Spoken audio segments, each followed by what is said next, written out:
बिस्मिल्लाहिर्रहमानिर्रहीम। अस्सलाम वालेकुम नाज़रीन, मैं हूँ साकिब बशीर। आज हम दो तीन मौज़ूआत पे बात करेंगे। एक तो 6 जजेस के ख़त के मामले में एक नया रुख सामने आया है और जो नवाज शरीफ हैं, साबिक़ वज़ीर-ए-आज़म नवाज शरीफ, उनकी जानिब से भी या उनकी पार्टी की जानिब से भी ये मौक़िफ़ सामने आ रहा है कि वो भी इस हवाले से उनकी जानिब से इसमें फ़रीक बनने का इम्कान मौजूद है। इस तनाज़ुर में बात करेंगे कि इस फ़रीक बनने के पीछे मुहर्रिकात क्या हो सकते हैं और क्या ये जो फ़रीक बनना है ये मौजूदा जजेस के केस को कमज़ोर करेगा या मजबूत करेगा।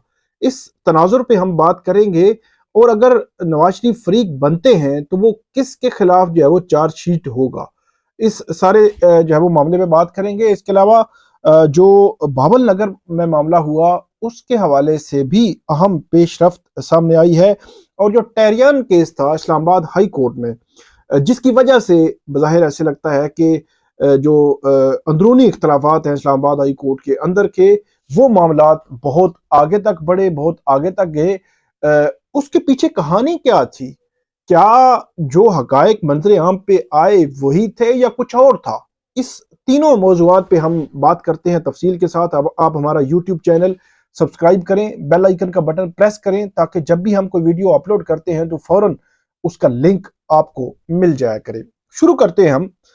सबसे पहले जो 6 जजेस का खत है, 6 जजेस ने खत लिखा सुप्रीम कोर्ट ऑफ पाकिस्तान को। 25 मार्च को, 26 मार्च को मिला, फिर 3 अप्रैल को उस पर अज़खुर नोटिस हुआ, समाअत हुई। 9 अप्रैल को उसका ऑर्डर ऑफ द डे मतलब 3 अप्रैल का ऑर्डर आया और उसके बाद एक नई बहस ने जन्म लिया जिसमें जस्टिस अतर मिनल्ला ने बहुत अहम नुकात उठाए और बहुत अहमियत का हामिल जो है वो नोट भी लिखा, जिसकी वजह से उनके खिलाफ एक मुहिम लॉन्च की गई जस्टिस अतर मिनल्ला के खिलाफ और तरह तरह की चीजें उनसे मंसूब की जा रही हैं। गुज़श्ता वीडियो में मैंने आपको तफसील के साथ बताया था कि ये 6 जजेस हैं और जो जस्टिस अतर मिनल्ला है उनको पिन पॉइंट किया जा रहा है और उनके खिलाफ जो है वो मुहिम चलाई जा रही है। बहरहाल वो बड़ा अनफॉर्चुनेट इवेंट है कि मुहिम आप इख्तलाफ राय कर सकते हैं, आप तनकीद भी कर सकते हैं, लेकिन मुहिम जो है वो मुनासिब नहीं होती।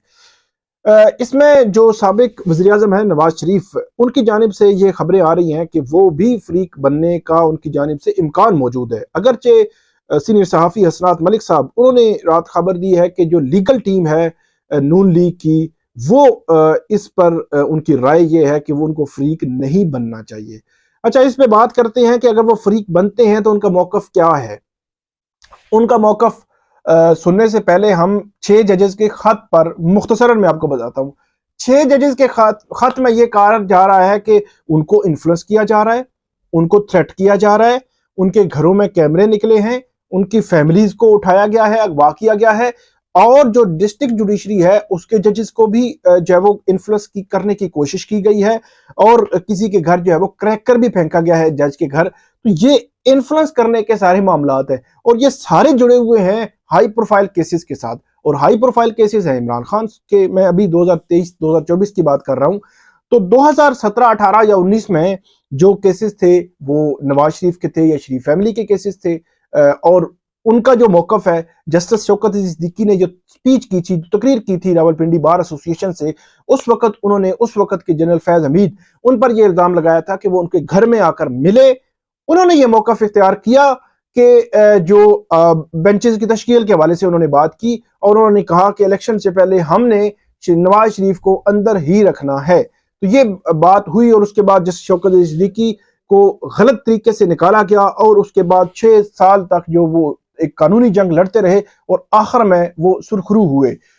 इस सारे तनाजुर में नवाज शरीफ ये कहते हैं कि उस वक्त की जो अदलिया थी, आसफ सईद खोसा थे, जस्टिस साकिब निसार थे, जस्टिस इजाजुल एहसन थे जो मॉनिटरिंग जज बने, या नीचे जो जज जो है वो बशीर थे एहतसाब अदालत में, वो कहते हैं कि उस वक्त की जो अदलिया इस्तेमाल हुई उनके खिलाफ, उनको निकाला गया, उनको उनके हवाले से तहकीकात हों और जो कल्प्रिट्स हैं उनके खिलाफ जो है वो एक्शन होना चाहिए।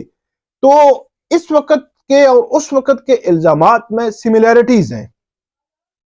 एक और बात, अगर नवाज शरीफ साहब जो है वो सुप्रीम कोर्ट जाते हैं और सुप्रीम कोर्ट में फ़रीक बनते हैं तो फिर ये नहीं होगा कि आप पिक एंड चूज करें। आप ये कहें कि मेरे खिलाफ जो अदलिया इस्तेमाल हुई, मेरे खिलाफ जो इन्फ्लुएंस इस्तेमाल किया गया, मेरे खिलाफ जो मुदाखलत हुई वो तो गलत थी, लेकिन जो इमरान खान के खिलाफ इस्तेमाल हुई वो जो है वो ठीक है।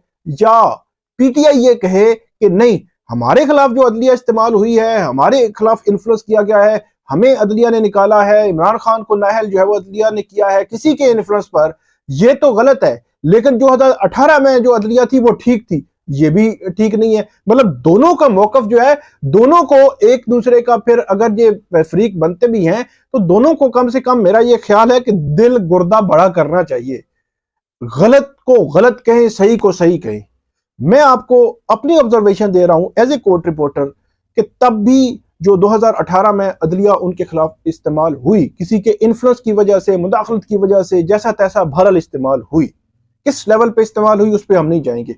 अब भी सिचुएशन 6 जजेस के खत के बाद आपके सामने आ चुकी है, तो दोनों इवेंट्स जो है वो गलत है। अब मामला यह है कि नवाज शरीफ साहब जाते हैं तो फिर तो ठीक है, फिर जजेस का जो 6 जजेस का जो खत है, 6 जजेस का जो केस है, 6 जजेस का जो मामला है, वो तो आपको फिर मानना भी पड़ेगा और उनका केस मजबूत भी होगा। गुज़श्ता वीडियो में मैंने आपको बताया था कि जो रजिस्ट्रार हैं हाई कोर्ट्स के, उनको जो लिखा गया है, उनको जो कहा गया है कि आप भी बताएं, आप भी अपना ओपिनियन दें, तो वो बड़ा इंपॉर्टेंट है। वो इंपॉर्टेंट इस लिहाज से है कि वहां पे भी अगर कोई ऐसी तजवीज आ गई, कोई बोल पड़ा कि ये चीजें मौजूद है, तो फिर केस तो मजीद जो है वो मजबूत हो जाएगा, मजीद जो है वो उसको कर दिया जाएगा। फिर एक और बात यह है कि मौजूदा जो हरारकी है, 6 जजेस के खत में मौजूदा जो हरारकी है उसको चार्जशीट किया गया है, तो क्या नवाज शरीफ साहब सिर्फ उस वक्त की अदलिया तक की महदूद रहेंगे कि उस वक्त की जो हरारकी थी, खास तौर पर सिस्टम के अंदर, ताकतवर हलकों के अंदर, क्या उसके खिलाफ भी चार्जशीट जो है वो करना चाह रहे हैं, करना चाहेंगे? ये बहुत इंपॉर्टेंट सवाल है, आप भी इसको देखिएगा, बहुत अहमियत का अमल सवाल है और ये भी उनको मद्देनजर रखना चाहिए। हमारे यहाँ चीजें बड़ी जो है वो साथ साथ चल रही होती हैं, अगर जो है वो बहुत आगे तक चीजें गई, ये ना हो कि फिर ट्राइब्यूनल्स भी एक्टिव हो जाएं, फॉर्म 45 भी खुल जाए और बहुत सारी चीजें आगे तक चली जाए। बड़ी मतलब एक सिस्टमेटिक तरीके से हमारे यहाँ चीजें चल रही होती हैं, तो इसलिए जो भी जिसने भी चलना है वो अपने फ्यूचर के सिनेरियो को मद्देनजर रखकर चले। मैं ये नहीं कह रहा कि उनको नहीं जाना चाहिए, डेफिनेटली जाना चाहिए, उनका राइट है, बल्कि उनकी जो वो जो बात कर रहे हैं, अगर वो जजेस कुछ लोग जो है ये बात कर रहे हैं कि जो वहां पे जाना चाहिए और उस वक्त गलत हुआ, तो आप जजेस के खत के तीसरे या दूसरे पैराग्राफ को तो पढ़ लें। वो खुद सपोर्ट कर रहे हैं जस्टिस शौकत जी सिद्दीकी के उन एलिगेशंस की, और वो कह रहे हैं कि उनकी भी इन्वेस्टिगेशन होनी चाहिए। तो ये आप अलग अलग कर क्यों देखते हैं? फिर जो है वो ये बात की जाती है जस्टिस अतर मिनल्ला कि जस्टिस अतर मिनल्ला जो है उन्होंने नोट लिखा है। कल ही मैंने आपको तफसील के साथ बताया था, लेकिन आज मजीद बताता हूं। 6 जुलाई 2018 को नवाज शरीफ, मरियम नवाज और कैप्टन सफदर उनको सजा होती है। 19 सितंबर मतलब 2 माह 13 दिन के बाद उनकी अपीलें जो थी, 10-10 साल की सजा थी, 7 साल थी, फिर 2 साल थी कैप्टन सफदर को, तो उसमें 2 माह 13 दिन के बाद ये फैसला आता है और जस्टिस अतर मिनल्ला और जस्टिस जो मियां गुल हसन औरंगजेब है वो फैसला देते हैं। वो 43 पेजेस का वो फैसला था और वो फैसला पढ़ने वाला है एवन फील्ड रेफरेंस का। और वो जो ट्रायल कोर्ट ने 6 जुलाई को सजा दी थी, उस पूरे फैसले को उड़ा के रख दिया था उन्होंने। बहुत ज्यादा सवालात उठाए थे जस्टिस अतर मिनल्ला के उस सरबराही में, उस बेंच ने। फिर उस जस्टिस अतर मिनल्ला के बेंच पर सुप्रीम कोर्ट ने बहुत ज्यादा तनकीद की थी। तो जो लोग जो है इस तरह की बातें करते हैं, मैं हैरान होता हूँ, वो भूल जाते हैं। फिर जो है वो सब नवाज शरीफ साहब साबिक वज़ीर आज़म रहे हैं, तो उनको जब उनके वाले से जब मेडिकली इश्यूज आना शुरू हुए, वहां से जब वो जेल में थे, तो उन मेडिकली इश्यूज की वजह से हफ्ते के रोज पहली दफा हाई कोर्ट, जो इस्लामाबाद हाई कोर्ट, उनके लिए खुली थी। मैं ये नहीं कह रहा कि नहीं खुलनी चाहिए, उसके बाद आम लोगों के लिए भी खुलती रही अदालतें हफ्ते के रोज भी, लेकिन वो एक्स प्राइम मिनिस्टर थे। मतलब एक्स प्राइम मिनिस्टर अगर इमरान खान है या नवाज शरीफ है या कोई भी है, तो वो एक मुल्क के साथ उनकी मामलात रही हैं, तो उसमें उनके लिए अदालतें खोलना या कोई मतलब मेरे ख्याल में बड़ी बात नहीं। लेकिन ये चीजें आम लोगों के लिए भी ये सहूलत होनी चाहिए। ये अदालत खुली थी, ये उनको मानना पड़ेगा। फिर जो तीसरी बात की जाती है कि उनके दौर में जो है वो जो जस्टिस अतर मिनल्ला हैं, वो चीफ जस्टिस से, उनके दौर में ये मामला हुआ, तो लोग भूल जाते हैं कि 29 नवंबर को चीफ जस्टिस अतर मिनल्ला ने बतौर चीफ जस्टिस हलफ उठाया था और 24 दिसंबर को अल अजीजिया केस का फैसला आया था। मतलब 25 दिन के बाद, उनके चीफ जस्टिस बनने के 25 दिन के बाद ये फैसला आया था। फिर जज अरशद मलिक वीडियो स्कैंडल सामने आया तो जज अरशद मलिक के हवाले से बाकायदा कार्रवाई हुई, उनको मुअत्तल किया गया, उनको वापस लाहौर हाई कोर्ट भेजा गया। लाहौर हाई कोर्ट ने उनके खिलाफ तदीबी कार्रवाई की, उनको बरतरफ किया और उनकी नौकरी से बर्खास्त कर दिया। उनके खिलाफ तो बाकायदा जो है वो कार्रवाई हुई थी। इसी तरह शाइस्ता कुंडी वाला वाक़या काला मैंने आपको बताया था। ये ओवरऑल एक सिनेरियो है, जो सिनेरियो अगर नवाज शरीफ साहब आते हैं तो मेरा ये ख्याल है कि वो जरूरी नहीं कि वो सारा उनको ही सपोर्ट करेगा, वो मौजूदा 6 जजेस के खत के उस जो है वो सिलसिले को भी सपोर्ट करेगा जो है वो पॉइंट आउट कर रहे हैं। तो ये एक हमारा मौजू था। दूसरे मौजू की तरफ चलते हैं। वो है हमारा जो एक तो जो बहावल नगर वाला वाकया है वो है टेरियान केस। टेरियान केस जो है वो इस्लामाबाद हाई कोर्ट में आता है। पहले एक जज थे चीफ जस्टिस आमिर फारूक, वो सुनते हैं, वो इस हवाले से अपनी जो है वो राय देते हैं। चलता रहता है मामला, चलता रहता है। फिर जो इमरान खान है उनके वकील सलमान अकरम राजा की जानिब से ये दरख्वास्त दी जाती है कि इस पे लार्जर बेंच बनाया जाए। उसके बाद उस पर chief justice Aamir Farooq larger bench बनाते हैं और जस्टिस मोहसिन अख्तर कियानी और जस्टिस अरबाब मोहम्मद ताहिर को उस लार्जर बेंच का हिस्सा बनाते हैं। 30 मार्च 2023 को ये लार्जर बेंच जो है 3 मेंबर बेंच इस केस पे फैसला जो है महफूज कर लेता है। तो 30 मार्च को फैसला महफूज होता है, तो इसका मतलब ये है कि जिस दिन फैसला महफूज हो तो 90 डेज में उस फैसले की अनाउंसमेंट होनी होती है। 90 डेज अगर गुजर जाए तो फिर आपको जो है वो री हियरिंग में मतलब दोबारा समाअत के लिए मुकर्रर करना होता है, तब आप जाकर जो है फैसला दे सकते हैं। तो 90 डेज में आपको उसका फैसला देना होता है।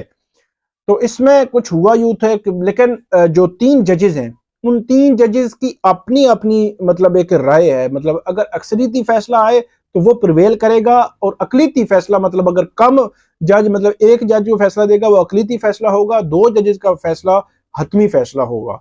इस मामले में हुआ कुछ यूं कि ये हमारे जराए बताते हैं कि पहले तो जब जस्टिस मोहसिन अख्तर कियानी ने जजमेंट अलग लिखी, उसको सपोर्ट किया जस्टिस अरबाब मोहम्मद ताहिर ने, और उन्होंने बात की चीफ जस्टिस से कि हमारी 2 जजेस की जजमेंट जो है वो आपके पास है, वो हम भेज रहे हैं, आप इस तरह करें, अनाउंसमेंट लगा दी। ये पहले बात उनकी होती रही।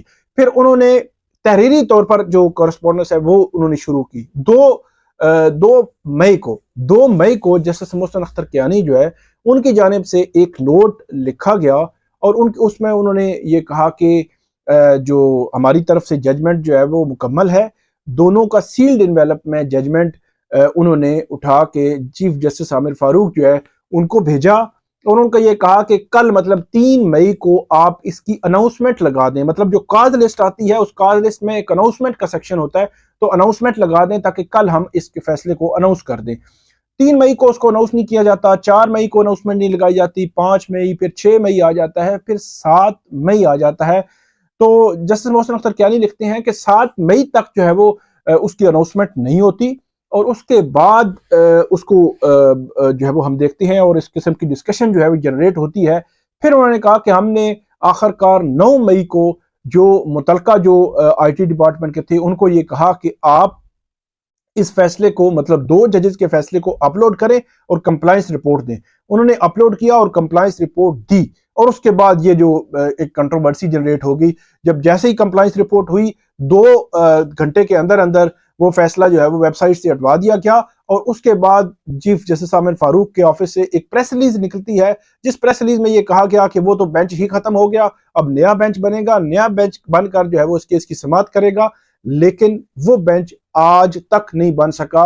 जिस वक्त हम आपके साथ ये जो है वो बात कर रहे हैं उस वक्त तक ये बेंच जो है वो तश्कील नहीं दिया जा सका, और उसके पीछे वजूहात वही हैं कि जब 3 मेंबर बेंच में से 2 जजेस अपना जुडिशियल माइंड जो है वो डिस्क्लोज कर चुके हों, तो जो बेंच है वो कैसे कॉन्स्टिट्यूट हो सकता है, कैसे तश्कील दिया जा सकता है, और कैसे वो बेंच जो है केस सुन सकता है, नया बेंच जो है वो इस सारे मामले में। तो इसलिए ये मामला सबसे बड़ी वजह नज़ा बना। लेकिन मेरा ये ख्याल है कि 2 जजेस का जो फैसला है वो प्रिवेल करता है। एक जज जो है वो अकलीती है, उनको चाहिए था कि जब उन्होंने कहा कि अनाउंसमेंट लगा दे तो अनाउंसमेंट लगा देनी चाहिए। और मौजूदा जो जजेस 6 जजेस ने खत लिखे हैं, इन खतूत में भी 1-2 वाकयात ऐसे हैं जो टेरियान केस से जुड़े हुए हैं, इन्फ्लुएंस और मुदाखलत के हवाले से। इसके अलावा हम तीसरे मौजू पे आते हैं। तीसरे मौजू ये है कि इसमें जो पंजाब हुकूमत है, होम डिपार्टमेंट है पंजाब का, उसकी जानिब से भावल नगर वाक़े के हवाले से एक जो जॉइंट इन्वेस्टिगेशन टीम उन्होंने जो है वो तरतीब दी है, जिसमें कन्वीनियर होंगे स्पेशल सेक्रेटरी होम डिपार्टमेंट, और इसके अलावा मेंबर जो होंगे वो कमिश्नर भावलपुर होंगे division, DIG special branch Punjab होंगे, रिप्रेजेंटेटिव होंगे आईएसआई से not below the rank of the BS-19, और उसके बाद रिप्रेजेंटेटिव होंगे एमआई के भी, उसका भी यही है कि वो BS-19 से नीचे ना हो, और उसके बाद रिप्रेजेंटेटिव होंगे आईबी के, उनका भी ये है कि BS-19 से नीचे वो जो है वो रैंक के अफसर नहीं होंगे। और इसमें जो TORs जो है वो रखे गए हैं कि जो रेड हुआ था, जो रिफाकत हैं मिस्टर रिफाकत, 8 अप्रैल को उनके घर पे जो रेड हुआ था उसके पीछे क्या मुहर्रकात थे, और क्या मुहर्रकात थे कि जो इवेंट्स हुए 10 अप्रैल 2024 को, मतलब वो रेड हुआ और उसके बाद 10 अप्रैल को जो इवेंट्स हुए उसके क्या मुहर्रकात थे, और फ्यूचर के लिए ऐसे इंसिडेंट्स को रोकने के लिए क्या जो है वो तजावीज़ और रिकमेंडेशंस हैं वो जो है वो ये JIT देगी। इसमें कोई टाइम फ्रेम जो है वो उस तरह नहीं दिया गया कि टाइम जो है वो क्या होगा। इसमें 8 अप्रैल के वाक़यात और उसके बाद 9 और 10 अप्रैल के जो इवेंट्स हैं उसके तनाजुर में ये सारा जो है वो प्रोब करेगी ये जो है वो जॉइंट इन्वेस्टिगेशन टीम, और उसके बाद अपनी रिपोर्ट देगी।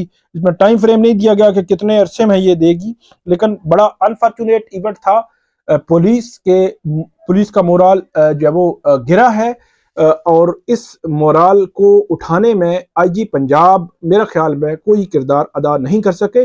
उनकी जानिब से जो तरीकाकार जो रवैया अपनाया गया वो किसी तौर पे भी मेरे ख्याल में मुनासिब नहीं था, और जो पुलिस एहलकारों की जानिब से कोई इस्तीफे भी आए वो भी एक रिएक्शन था कि आप जब पॉलिटिकली इस पुलिस को इस्तेमाल करते हैं और उसके बाद जो है वो उनके खिलाफ इस किस्म की जिस किस्म की वीडियोस आई, जिस किस्म की वीडियोस में इंप्रेशन आया, जो तासुर आया कि पुलिस को किस तरह जो है मारा जा रहा है, पीटा जा रहा है, उनके साथ क्या बिहेव किया जाए, किस तरह का बिहेव किया जा रहा है, डेफिनेटली ये तहकीकात में चीजें सामने आएंगी। लेकिन जो चीज नजर आई वो बड़ी खौफनाक थी, उसने उसका मोराल जो है वो गिराया है।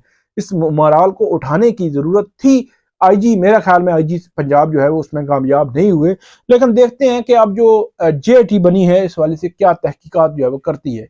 ये थी आज की हमारी वीडियो, उम्मीद है आपको पसंद आएगी। इस पर फीडबैक दीजिएगा।